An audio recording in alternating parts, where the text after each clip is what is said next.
You think you're a good person. I know you do. You'd never hurt someone for no reason. You'd stand up to authority. You'd say no. But what if I told you that under the right circumstances, you'd press a button that delivers a 450-volt shock to a stranger, even as he screams, even as he begs you to stop, even as he goes silent? You'd do it, and you wouldn't be a monster. You'd be ordinary. That's what terrifies me, and that's what we're about to find out about you. So let's put you in the room. You've answered an ad for a memory experiment at Yale. You show up, and a serious man in a white lab coat explains the rules. There's a learner, a nice middle-aged guy who seems a little nervous. He's strapped into a chair with electrodes on his arms. Your job is simple. You're the teacher. You read a list of word pairs, then test him. Every time he gets an answer wrong, you press a button that delivers an electric shock. The first shock is 45 volts, just a tingle. But each wrong answer means the next shock is 15 volts stronger. The man in the lab coat says it's essential for science. He says you have to continue. So you start. The learner gets some wrong. You press the button. 45 volts. 60. 75. He grunts. At 120 volts, he shouts that the shocks are painful. At 150, he screams, "Get me out of here, I refuse to go on." You look at the man in the lab coat. He says the experiment requires that you continue. He says it calmly. He says it with authority. You look at the learner. He's begging. You look at the button. You have a choice. You probably think you'd stop. You're convinced you'd walk out. But you're about to learn something about yourself that will make your stomach drop, because 65% of people just like you kept pressing, all the way to 450 volts. And they weren't sadists. They were just following orders. So here's the question you can't unask. What makes you so sure you'd be different? We're about to find out. And the answer might change how you see every person you've ever trusted. So lock it in. What's your number? 120 volts when he first shouts. 150 when he screams about his heart. 210 when he complains about the pain. Or are you one of the few who would refuse at the very first sign of discomfort? Take a second.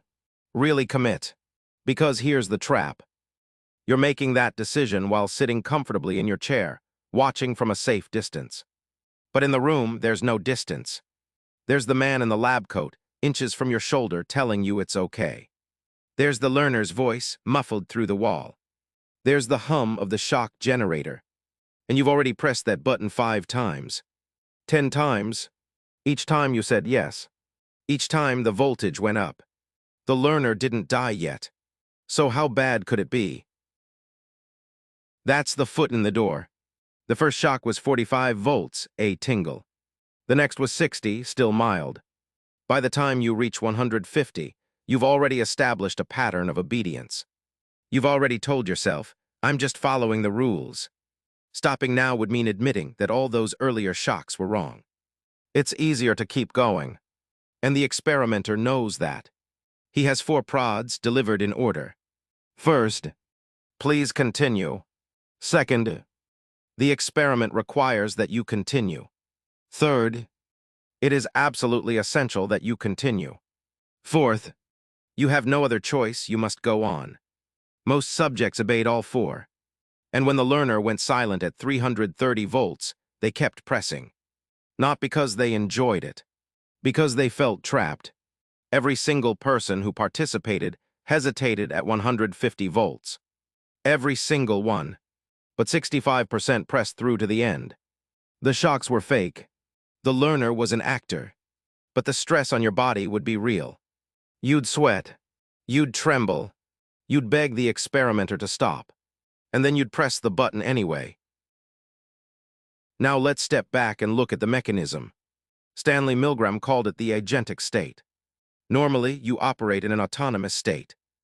You make your own choices, you own your actions. But when you enter a situation where you believe a legitimate authority is in charge, you shift. You become an agent. You no longer see yourself as responsible for the consequences. You're just a tool. Your job is to carry out the order, not to judge it. That shift is instantaneous. It's the same reason soldiers follow orders they know are wrong. It's the same reason corporate employees cover up scandals. It's not that they're evil. It's that they no longer feel like the decision maker. The authority absorbs the moral weight. But here's where it gets even more unsettling. Milgram ran variations. When the experimenter gave orders by telephone from another room, obedience dropped to 20%. When the learner was in the same room, obedience dropped to 40%. And when the learner grabbed the electrode plate and shrieked in pain, obedience still hovered around 30%. But the most powerful variable was social. When a Confederate teacher and actor refused to continue and said, "I can't do this anymore," obedience among real subjects dropped to 10%. One person saying no was enough to collapse the entire structure. One voice broke the spell. "Stop. Think about that. You're not a sheep. You're not destined to follow. But you are wired to respond to authority, unless someone else shows you it's okay to disobey." That's the pattern interrupt. You've been told your whole life that rebellion is dangerous. But in this experiment, rebellion was the only thing that kept people human. And here's the real kicker. The authority figure wasn't a Nazi officer or a corrupt boss. He was a mild-mannered scientist in a lab coat at Yale. He wasn't threatening you. He was polite, and that made it harder to say no. Because saying no meant rejecting someone who seemed reasonable. It meant causing a scene. It meant risking embarrassment. So you stayed. You complied. And you hurt someone because the alternative felt worse. Now the moral fracture. Look at your options. Obeying is the smart move. It's safe. You get paid. You don't cause trouble. The experimenter approves. The institution supports you. You walk out the door with a clean record and a few dollars in your pocket. Defying is the admirable move. But it's risky. It's costly. You might be labeled a problem. You might be humiliated. You might not get paid. You might walk out alone. So which do you sacrifice, your conscience or your comfort? Most people sacrifice their conscience. Not because they're bad, but because the cost of goodness feels too high. But here's the twist. That one person who says no. They change everything. In the variation with a defiant peer, obedience collapsed from 70% to 10%. Courage spreads faster than fear. But it only spreads if someone goes first. If you are that someone, you might save everyone after you. But you don't know that in the moment.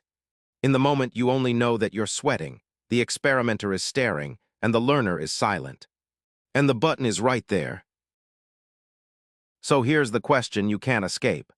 It's not a hypothetical. It's not a thought experiment. It's a trap that's already set, waiting for the right authority figure and the right circumstance. When the man in the lab coat tells you to press the button, and your stomach churns, and your hands shake, and every fiber of your being says stop, will you press it anyway? Or will you be the one who says no, knowing full well that the price of your defiance is paid in loneliness, but the price of your obedience is paid in someone else's pain? There is no right answer. There is only the one you can live with. And the clock is ticking. Which button do you press?